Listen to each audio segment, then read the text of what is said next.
lifers, people who have been sentenced to life in prison with generally without benefits of probation, parole, or suspension of sentence. So they are traditionally going to be there for true life. Yeah. Or we do have some that get paroled, which is really great to see that kind of change. But they're there for a long time. Yeah. They're not coming out tomorrow.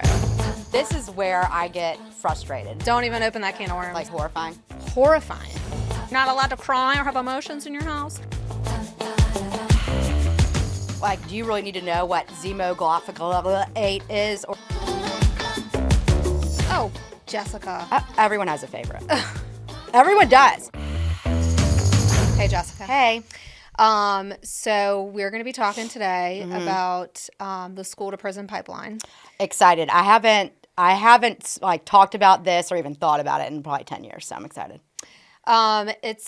It's a massive problem. We're going to give some statistics out when we talk. We have a guest that we're very excited is here. So my friend Shayna Morvant is a judge in Jefferson Parish, which for people that don't live outside of Louisiana, we call counties parishes. So this is neighboring like Jefferson Orleans, County. New Orleans. Okay, yeah. We like to make it special. So she's a judge in Jefferson Parish. She kind of has done a little bit of everything: drug court.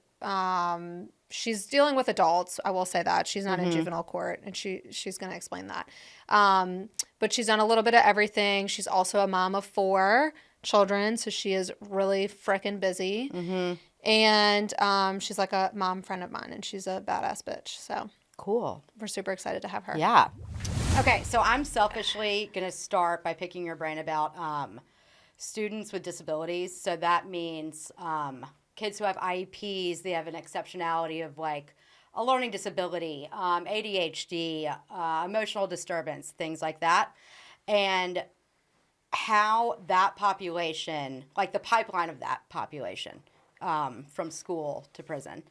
So, and I'm going to be shuffling a lot, y'all, so I can't remember all this stuff. All right, so I worked in a charter school, so this is like near and dear, and I was worked in SPED. Which means special ed. Yeah, thank you. Okay, and this came up a lot. So you have behavior, and then you have a disability, and it would get muddy depending on who like demerited the behavior and like attaching Can I just ask, when you say demerited the behavior, you mean so like, basically like what teacher observed it and what they did, what their response was? Yes. So like in this system, calling out would be like -$2. Uniform violation, talking while a teacher is speaking, I don't know, like making noises, anything like those small or whatever. It's up to the teacher's discretion what that means, first of all. Yeah. Like, so if it's disrespect, right, could mean different thing for teacher A and teacher B, or tolerance level of teachers, or cultural differences of teachers. So you have that, number one. And so you put that, you like log it in your computer, and the expectation is to you mark disrespect, and then you put a little narrative of what like constituted that it's the points or whatever, demerit. So like in the criminal aspect, you have police report, you get a little blurb of what happened, and it goes to any different judge who now has what it is. Judges decide the punishment, but same thing, depending on personal or cultural experiences, you certainly get a different sentence. It influences the way you write the narrative. Yes. And so you have some teachers will, let's say it's like November, they're burnout, and they're having a shit day. And so it's like you see 5 disrespect demerits like back to back to back with no narrative. And so now who's deciding what disrespect is, what happened? No one wrote it down. So now you have all of this like really vague data. And then you add the layer on, well, this kid is diagnosed with intellectual disability, mild, or this kid is diagnosed with ADHD. And like you look at they would call it a paycheck. It's like the report at the end of the week. And you see like 8 disrespect logs with either a narrative or no narrative. And then like depending on the school, like that could be grounds for a suspension or expulsion, depending on what the behavior was. Yeah. And so this like lack of accountability piece, I think it's better now. But when you have, I think like 10 days, you may know this. Well, I don't know. 10 days is like the, I don't know, like I guess like limit to suspensions to where it's like if you have 10 days, then you're like, it's like grounds for expulsion or something like that. Right. And then, okay, so let's say they're out for 5 days. Now they're out of the classroom for 5 days. Can't get caught up. Yeah, you can't get caught up. And because you have an exceptionality too. Like it's, you already struggle with the academic material. You were suspended for a behavior that honestly could be a direct result of your disability. But because of the teacher, the context, the lack of narratives, you don't know. And so they're out of school. Who's supervising them? That's what I was Where gonna are say. they? You know what I mean? What are the conditions? Yeah. Are they getting fed? And back up go there. ahead, Like on that exact kind of point. Yeah. So talking about a lot of these people that were checking prison to pipeline to prison, what happens often is they don't have parents who have an education, or their parents have to go to work every day to pay the bills. Yeah. So certainly we go to work to pay the bills, but if I have to take off to take care of the kids, I You can. could still, I have support to do that. So like, and it's okay to lose that like X amount of dollars that day. Right. You know? It's an income disparity too. Yes. So it's not just the disability disparity. I think there's No, also a it's multi-factor. socioeconomic disparity Correct. that is factoring into here that we don't necessarily see in the broad statistic. No, correct. On that one too. Yes. So who's taking care of them? Certainly if one of us in this room has to take off to take care of our kids for that reason, I am educated enough, presumably, to do, I don't know, when you look at foundations, maybe I'm not. We have a certain curriculum. But, there are some things I can certainly help with math and English. But do the parents of these children have that resource that they're trying to help them keep up or can help them keep up? Or do they have Wi-Fi? I mean, honestly, because all these kids have Chromebooks, and that's what they do. Yep. And if you don't have Wi-Fi, then you can't do the work. So you're not going to a coffee shop. Right. And at the point of the disability piece is that there's a large chunk of kids with disabilities who should be protected by IDEA, Individuals with Disabilities Education Act. As it relates to you need to be in the classroom if this behavior is a direct result of your disability. Right. And if it's continuous or thematic or disruptive or whatever, then a behavior intervention plan needs to be done. And then that needs to be checked every 6 weeks. And I'm telling you, I worked at Harriet Tubman. And listen, I'm at fault. It's supposed to be checked in every 6 weeks to be tailored, if it needs to be tailored. Like, is there any change? And no one is doing that every 6 weeks. No, because you probably have too many to do, not enough people to do it. Or, Anyways. And also on that, though, and I have a colleague, so someone who is on the district court bench who has a child who is in a similar situation, and I know she has to be the best advocate for her child. Yeah. So also having someone who child has been corrected in school for something, she says, wait, that's a part of his IEP. Correct. How are you correcting him for this behavior that is in one of the specific described behaviors? May do whatever, or needs repetition, I think was one of the specific ones she had talked to me about. An IEP it'll have the primary exceptionality, usually OHI, meaning ADHD. And so from there, you have like your academic goals, but if there's a behavior goal, legally, I don't know if it's legally, but if there is a behavior goal, that means that kid automatically has to have a BIP in that SPED file. Which means behavior intervention plan. Anyways, but each kid on the IEP will have a goal, maybe 2 goals, maybe 2 behavior goals. So like if it's impulse control, calling out, little Johnny calls out 75% of the time each day during the 5-day academic school week. By the end of the IEP year, he will call out 50% of the time. And then you have your indicators under that about how you're going, or how he or you and teachers are going to help him achieve that goal. And so but no one's implementing that. Right. Well, that's like that's the whole problem that we face is that like you can write up a beautiful IEP, right? Yeah. And say all these resources and services and behavior and blah, blah, blah, all the stuff that kids needs, but that doesn't mean that it's actually going to happen. It doesn't. Right? Like a lot of schools don't have the resources to actually make that happen. They don't have the staff to make it happen. They don't have the staff to make it happen, and they don't have like professionals to come in and like educate and teach teachers, admin, whoever, what this means and how to do it. Right. Right. If you can read it, it can make sense, but if you don't know how to do it, correct. You know. Okay, anyways, so can I throw in the statistics so we can? All right. Yeah. So just to like go in line with that, 85% of incarcerated youth have a learning disability and/or emotional disability. Yep. Which is insane. Okay, so the most recent stuff that I could find in my short little internet search, which was, whatever. In 2019, approximately 750,000 youth were arrested. 637,500, whatever, of those youth would have had a learning or emotional disability. Okay, so wait, I'm going to like jump down because this does get kind of like, what the fuck? All right. Well, that first statistic was already staggering. Yeah, it's what the fuck. Staggering. Yeah, it's what the fuck. Okay, so 7.3 million students in the U.S. have an emotional disturbance. Over 50%. Whoa, pause. 7.3 what?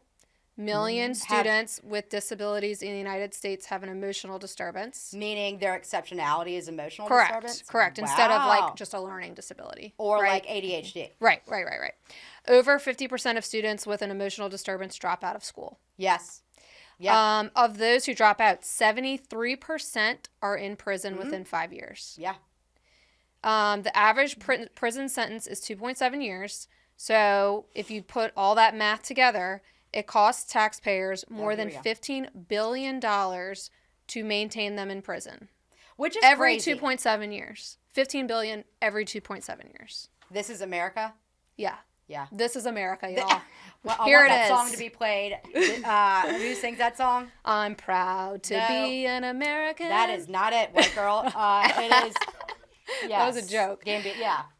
Anyways, yeah, that's fucking crazy. It's insane. And then so I guess the point I was saying, if kids with disabilities are more likely to get suspended, then the risk or chance of getting into something or meeting somebody or whatever is higher, and then the chance to, I don't know. Yeah, it's a chain reaction. Yeah, it's a chain and reaction. from there, I think it goes further, right? Yeah. So we start there. They end up in prison. If they do have this, and it's something I think that even we don't necessarily see on the front end. Yeah. We see it on the back end, and you say, oh, well, that makes sense now. And I say the back end, meaning they've come into the system, they're in court. While they're incarcerated, they pick up a new charge, an obscenity charge, battering a police officer. Wait, get a little bit more out, because I don't know about this. So so what'll happen a lot of times is they're now incarcerated, even if it's a pretrial detention. So you're waiting to have your trial, oftentimes waiting.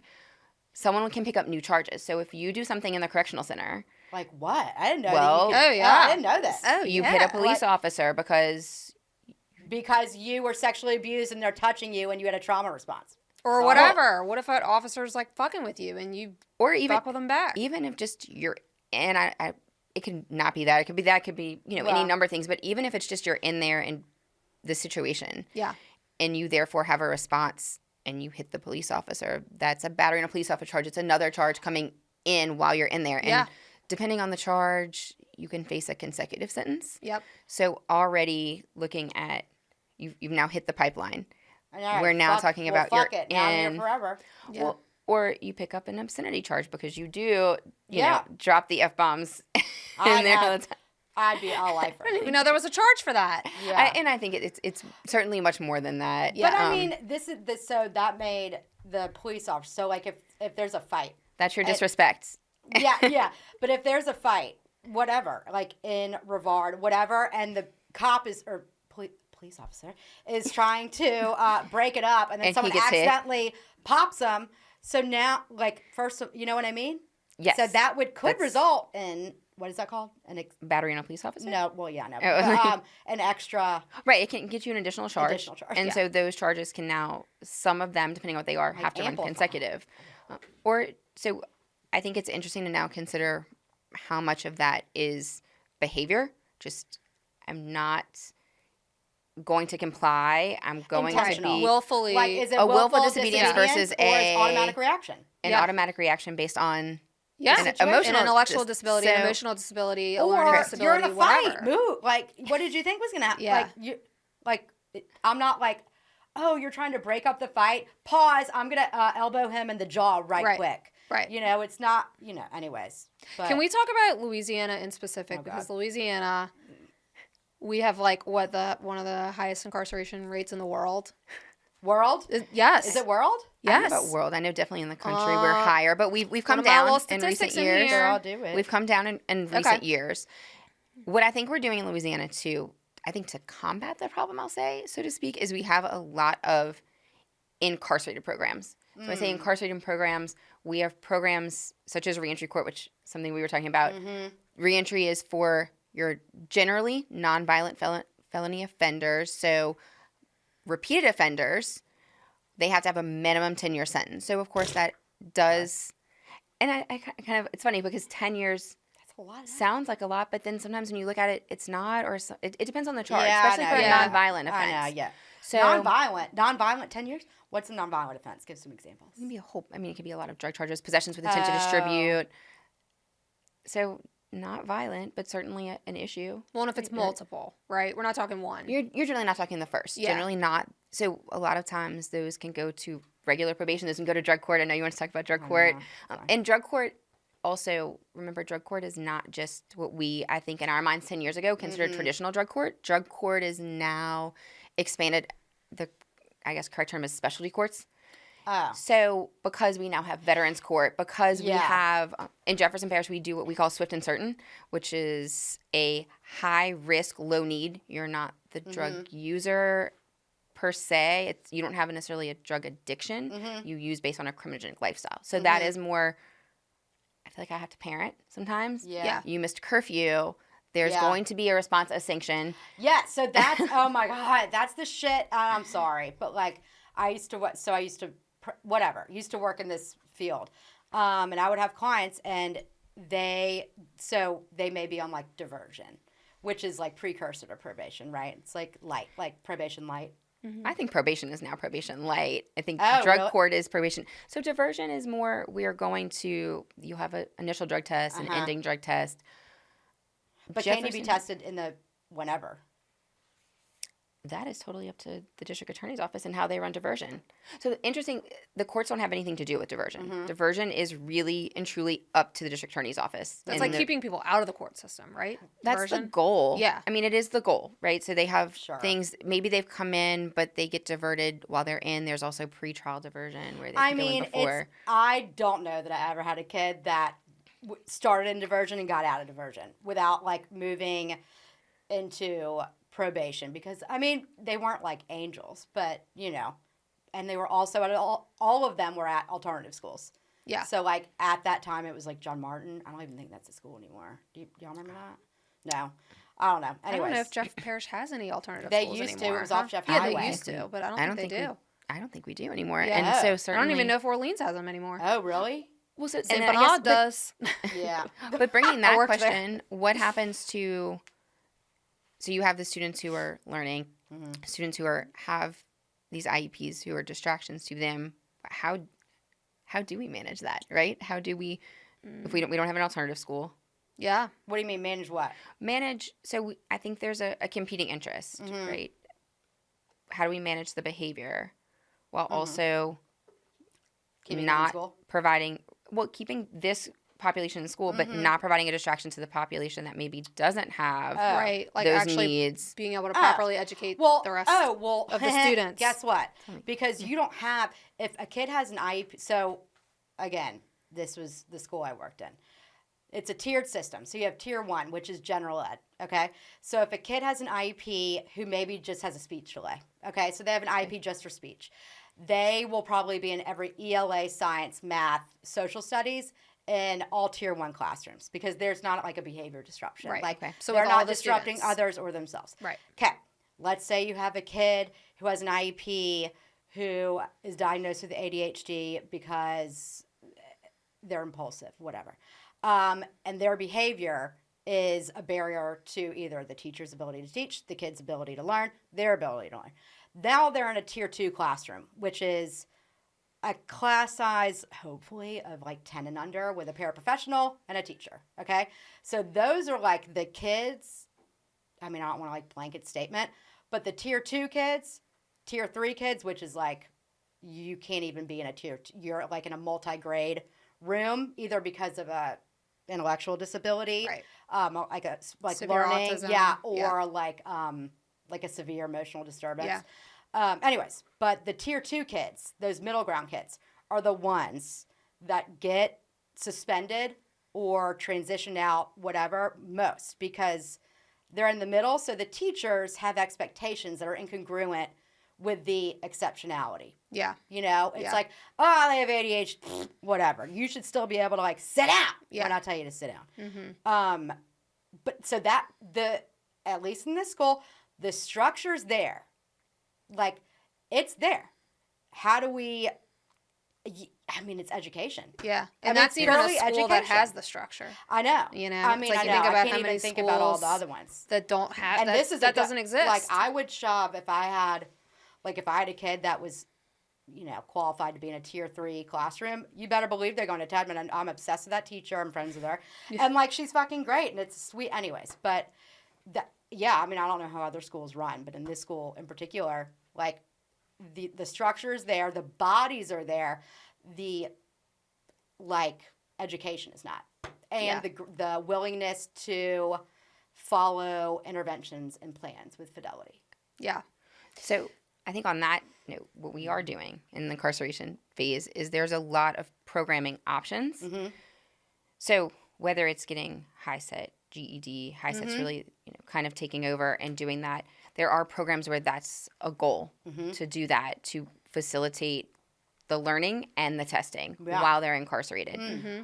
But also, I think part of that, certainly there's a statistic you guys might know better than I do about when high school diploma more likely to succeed here, do that, or it's equivalent. Yeah. But the reality is that some of these people are, once they get a HiSET, probably aren't going to go to college or maybe aren't going to do those things. Yeah. So that's the other component. There's a trade aspect. Didn't we have a trade school? It was on Airline or Earhart. What was that place? Do you know what I'm talking about? It was. I thought it was for kids. So Maybe it closed. there's I don't think so. definitely I don't know. something going on in Orleans through Delgado, and the name escapes me right now, and I have Okay. information on it, where it does focus on welding or heavy equipment management. Yeah. Judge Arthur Hunter in New Orleans has been really instrumental in kind of doing Okay. that. So working on trying to get Yeah. that up and running Yeah. for kids. Yeah. So now what happens when they're out, and older than kids, Yeah. looking at those trades and providing them a trade. Yeah. and really, Opportunities are well, greater. that's the goal, right? Yeah. So when we're talking about reentry, Yeah. they have a minimum 10-year sentence. Mm-hmm. They do 2 years at Angola. Oh, That 2 years tell at the Angola. people about what that is. At what Angola is? Yeah, like in 90 seconds. Okay, Angola's our Louisiana State Penitentiary. But reentry is a special court reentry, a special place within there. They dorm together. They do everything together. So they have social mentors who are lifers. Who were they? Like when social you're mentors. they, So reentry, meaning the program as a whole, okay, has got it. lifers, people who have been sentenced to life in prison Yeah. generally without benefits of probation, parole, or suspension of sentence. So they are traditionally going to be there for true life. Yeah. Or we do have some that get paroled, which is really great to see that kind of change. Mm-hmm. But they're there for a long time. Yeah. They're not coming out tomorrow. Yeah. So big fallacy on 10 years is 10 years in Louisiana before the last legislative reform and Mm-hmm. earlier this session. 10 years was really probably closer to 3. Oh, Yeah. you could have The done number one of with the that. sentence Oh my doesn't God. always I'm like, equal the actual So time now, served. well, Yeah. and so and there's a lot of I mean, kind I'm of like, oh, yay! Like you're 3 years like sucks. 10's a lot. Yeah. So 10 the fallacy was 10 was 10. 10 was really probably closer to 3. Okay. Now there's a lot of questions about whether or not it's a violent offense, whether or not they were a habitual offender. That could all change it and increase the calculation. Now with the new legislative reform, 10 is probably closer to 6. Okay. So that's the 2024 reforms. It's now you serve, I think, 85%, regardless if it's a violent offense or any of that. It's going to be 85%. Plus, you can get 365 days or a year, essentially, of good time credits that you can earn for doing classes and programming. So at the end of the day, those credits go to the commissary. No, you get less time off your sentence. So you SIG. So basically, DOC cannot make anyone decide they want to do welding or they want to do they can't make anyone get their high set, right? If I don't want to do it and I don't have the motivation, I can't do it. Yeah. Right. If I don't want to do a parenting class while I'm there. So this, I think, is an incentive to get you can have less time off your sentence. Yeah. You do classes and programming, we reduce your sentence. I say we, the Department of Corrections, reduces your sentence by up to a year, basically. Yeah. Depending on how many credits you have. Well, you can get up to 360 So like credits. If someone got 180, does that mean they got 180 days off? Right. So you don't have to get 360. So you can get up to 365. Right. Yeah. You can get 360, I think, is the number I used now. to run into drug court is like it was all or nothing. It was a lot of like all or nothing stuff. Like here's like the I'm not going to use the right word. Expectation, and it was like you fuck up once or whatever, then you're automatically right. So graded down. And that's so those standards have really changed. And I think in Jefferson, to speak to Jefferson, I cannot tell you. We could not do it. We have a full staff. We have a contract currently with DePaul Mental Health. And so DePaul is doing a lot of our treatment. Good. So one of our questions is oftentimes, you missed curfew. Okay. Yep. Why did you miss curfew? Is kind of the first question. Do you have medical documentation? Did you communicate to your probation officer?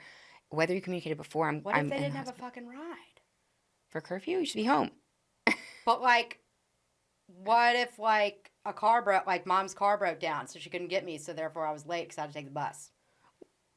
Certainly, so communicate, right? Yeah. Tell your probation officer, communicate to your case manager, communicate that piece, bring the bus ticket, any of those things to kind of show us where you were. And then, so sometimes it's not just a sanction anymore, too. Sanction is certainly part of it. We have a sanction grid. There is a consequence, action consequence, right? You decide. But then I think the question becomes culpability. Was it an accident? Was it on purpose? Right. If you're consistently missing your curfew, question about culpability there. But I know you're saying your hand. But I think, so the other thing we do is a service adjustment. What is the treatment response? Is there a treatment response? Is this appropriate for a one-on-one to maybe try to get through, okay, you have a barrier to transportation. What is our fix to that? How do we make sure you don't keep missing your curfew? So that's something kind of a one-on-one with the case manager or treatment provider to process, or, you're angry because you've now been sanctioned for missing curfew and you feel like it was out of your control. So let's process that and talk about what do we do next time? What do we change behaviorally if you can change anything? Well, wait, and when we say curfew, we're talking about like you're out at night and you didn't go home on time, right? Correct. Not you didn't make it to your probation officer appointment. No, I know exactly what you mean. So right, we're talking about not or whatever it is. Right, any number of things. I mean, we do random drug screens. Yeah. We have a curfew. We have classes, treatment groups. So service adjusting too, to talk about. So I think now it's not a one size fits all. It's not I said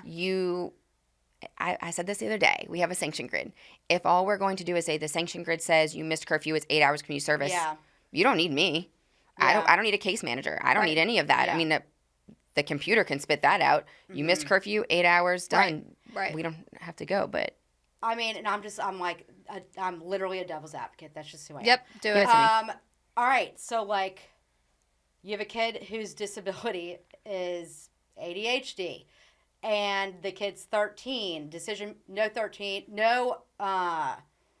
Oh my God, why am I blanking? I don't have 13-year-olds, so just to be. Oh, no, I know. No. Right. This isn't like for you. This is just to speak. Okay. So let's say you have a neurotypical 13-year-old, okay? Decision-making is not their strong suit. Right. You know what I mean? Decision making isn't their strong suit a lot of times until they're like after 20. Is 28 the frontal lobe? Boys, after 26. But like they're not and these are just like random kid, not anybody who's in diversion probation. Drug court. Right. So now you have a 13-year-old who, unfortunately, is in drug court because of whatever circumstances. They also have ADHD, but they're not getting their meds because they have a barrier of transportation. Right. Or they don't have a doctor because there isn't one like in the mileage or whatever. They can't find this identification, whatever it is. Yeah. So now the system expects kids with this specific disability in this specific example to be able to make decisions as it relates to the multifaceted list of all the expectations they need to have when maybe they're not medicated. Are they supervised? Are they getting sleep? What are they getting fed? Yeah. Are you in school? Yeah. Are you learning? Can you read what you're Can you read? Can you read? Can you tell time? Right. Can you read a clock? Where's the clock? I'm just saying. And that the expectation level's high. Yeah. Agree. Yeah. And I think scaffolding, is that part of any, no. Talk to me. Give me, what do you mean by scaffolding? Let's say, give me an expectation that. Sure. So, I mean. But don't do curfew, give me no. Drug testing. Random drug testing. And random drug testing is hard, but to back up a bit, some of these barriers are things that we see and we've worked on too. So for example, we've worked on, you don't have transportation, probation and parole can give us bus tokens to help you out. So we can get you where you need to be, to your groups, to your screens. Yeah. So that's, I think, one of those things. You come in, you meet with your case manager, and that's a full kind of blown, not only are we going to go over the expectations with you, and I think that can be tough, right? And a lot of people need to go over those more than once. All the time. Probably because of that. Not even, it's a lot. It's a lot of information. It's thrown at you. Right, can you read? The handbooks are thick. Can the parents read? Yeah. Can the parents write? And this is even an adult level, right? But so we start identifying what are those barriers. Is it that you can't read? Is it that you need someone to help you do this? Is it that you can't have transportation? You need a bus token. So we can set all of that up that's why I feel like the big piece of this is communication. If they can communicate and just if they can identify their needs with us, then, and I know that that's tough, right? Maybe they don't know their need. Maybe we have to try to figure out their need. They don't know that it's a problem. Right. So if we can start figuring out what needs are, and we can what is a need? Well, find that. You know what I mean? Right. So through meetings with the case manager, through meetings with treatment. And that's why I say the service adjustment is such a critical component in my mind to what we're doing. It's sure the expectation is you make it to your drug test. But if you can't, also then we've kind of built in, I feel like, a little buffer there. If you can't make it today because it's a random drug screen, you know that you have to be there tomorrow. Also, if you can't make it, and so I mean, look, you now have 24 hours to try to make arrangements. The 13-year-old? If you can't make it, well, again, I don't have 13-year-olds in my program, so it's really so tough. That would be the parents' responsibility, no? So I but that's don't what want she's to saying. talk. I don't have 13. It might look different. Well, I think it does look different, and I think and I don't want to speak for. We have 3 juvenile court judges in Jefferson. I don't want to speak for them and how they handle their program specifically. Yeah. But I do know the parents are integral in that too, right? Like the parents have to show up with them. Yeah. Oftentimes, and that's really tough because it's so fucking tough. They would. I mean, I'm telling you, I'd be at Rivard or wherever drug court, and parents wouldn't show up, and I'd be like, whatever, and it's like. The 13-year-old didn't come in this world and say, can't wait to fuck it all up for the first 13 years. Right. You know what I mean? Like we have these unrealistic expectations that the guardians of these kids are all of a sudden going to be, either be able to meet these responsibilities when they couldn't, it wasn't working prior. So who's there to educate, teach life skills to the parents, because we can't be, I was home builders. I had one family per week for 4 weeks for 20 hours a week. I mean, there's a barrier to transportation. I'll drive you to drug court. You need to go, we need your school records. Let's go. So I was parent to the kid, but who's teaching the parents? how to And parent. that's why we have which is these statistics. Well, that's right? what's happening because what you're seeing is these children don't have that guidance. Yeah. I have one right now currently in my Swift and Certain, which is, again, so high risk, low need. Yeah. So in Swift and Certain, he is currently in rehab, homeless. I asked the question in court, and so he shared this in court, which is why I feel like it's fine to share with you guys because he shared it openly before everyone. Yeah. He had to do his very first assignment in rehab was to write a life story. I love that. He starts out with, I was born as a premature baby. Yep. Wow. I never met my dad. My mom was a crack whore. He says all of these things, and so you say, no wonder you're here in your 20s. You know, ultimately his mom passed away from HIV right before COVID. He didn't know she had HIV until a year, before she passed away.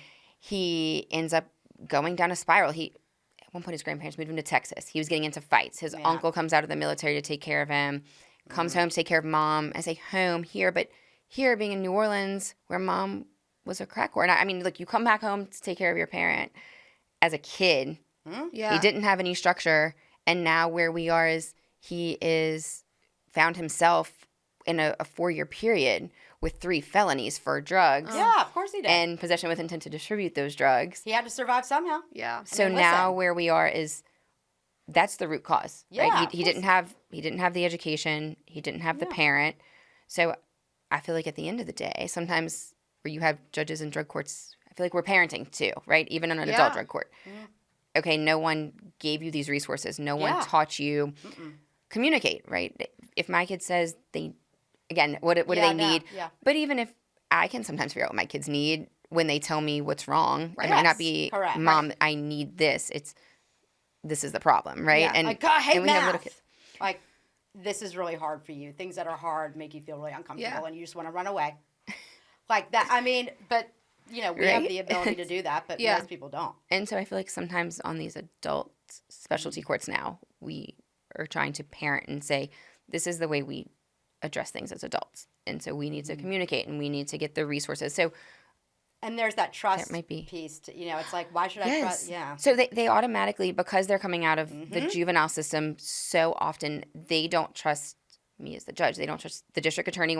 They are, I think, ingrained, and especially a lot of times family. mom and dad or family members who are incarcerated, ingrained to think the district attorney wants to put you in jail. The judge is going to put you in jail.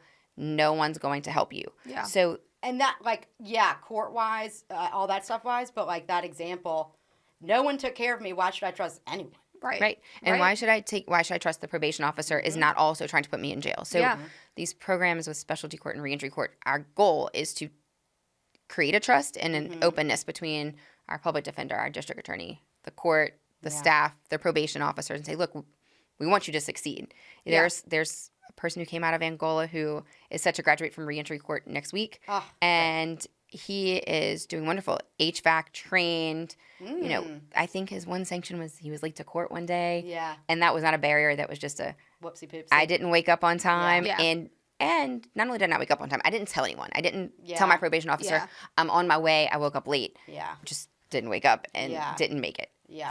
That's a really small potato, and that's one kind of example of a success. Yeah. So it can happen. It can behavior be modified to put people back and reintegrate them. That's what. And it's progress. You know what I mean? Like systematically. Yes. 10 years ago, That wasn't happening. this was not it, honey. Yeah. And obviously, I don't know. I blacked out. I'm like, I don't want to see a drug court. I don't want to talk to nobody. And so I'm glad to hear that we're making progress. We are. Yeah. And I think we go every year. There's a national conference. There's our state conferences. And the goal is always learning. Yeah. What's the national best practice standard? And I think sometimes that's where people like you guys come in to tell us what it is and what it needs to be, or how do we address the person who has the disability? What do we do? Does that expectation look different?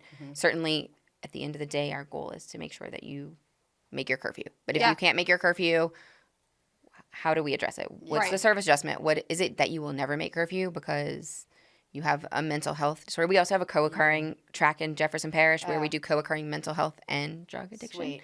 So to try to address that too. Yeah. So Good. Strides are being made. Yeah. At least in good. some sense. Glad to hear it. I don't know that I don't feel like we didn't fix the problem though. Well, yeah, I mean, it's never going to be fixed. No. But and it's like y'all, I think as judges, the problem is it's like you're dealing with an aftermath all the time, Absolutely. right? Yeah. Like you're trying not in to the be trenches. preventative, but Yeah. you're not like You're on on the the preventative fronts. end of Right. it. So it's like the shit storm is landing in your lap, and then you're trying to figure out what can I do to try to and you don't have all the this. information either. Right. And oftentimes I don't get, by way of anything, I don't know, for example, the person before me, is this behavior? Is this an issue of a learning disability? I will say we are seeing a great uptick in mental health evaluations and competency, but I think competency proceedings, because people have some sort of past history of mental health, so the attorneys are automatically asking for a competency. But remember, competency in our world is kind of minimal. Can you satisfy the Bennett criteria? Do you understand what's going on? Can you aid your attorney? Yeah. Do you know what my role as the judge is? Right. Someone put in their report that I wore the robe and I wore the cape and I slammed the gavel. Yeah. So, that was his understanding of what my role is, and had to be taught through restoration services. Kind of, this is the role of the judge, is to make decisions and rulings on objections or things. And so it's really tough because you don't hear all of those things. Yeah. In a sentencing phase too, if you didn't have the parent resource, is mom going to show up to say, judge, you need to know about all of this from the back half? Right. On cases where we do, Department of Corrections now has a mental health advocate. Well, they have actually mental health treatment. So Department of Corrections under previous Secretary LeBlanc and current Secretary Westcott has really, I will say, worked. They have a full mental health thing. And if you know, as the judge, this person has a mental health history past, you write a letter as the judge, you send it to a certain email address, and you say, hey, this person has mental health. I'd like them to be evaluated for mental health treatment while in Department of Corrections to give them a plan. But you have to give them a reason. And you have to say kind of based on what, Here's the evidence. Here's this is how I know this person has it. Yeah. Mom came to court and told me. Sister came to court and told me. So if they are missing that component of someone besides their attorney to advocate for them, then I don't know. And if I don't know, if no one ever tells me Johnny over here had a mental health issue, right? How do I send them to get that service at DOC? Yeah. And DOC does an evaluation, but what if that's 3 months in and now they've been sitting there trying to get that evaluation? Yeah. Where if you send the letter to the right person with the right language, it'll happen quicker. They'll put them in, they'll get them the services and go from there. So that's what I used to do. I mean, I know. And I'm like, okay, well, this was so good. Thank Obviously, you, Shayna. Want you to come back. I'm so busy. I know. Thank you guys for having me. I know. All right. Well, that's a wrap. The more you know. The more you know. Thanks for tuning in to this episode of the Little Brain Campaign. Please like, subscribe, and follow. See you next time.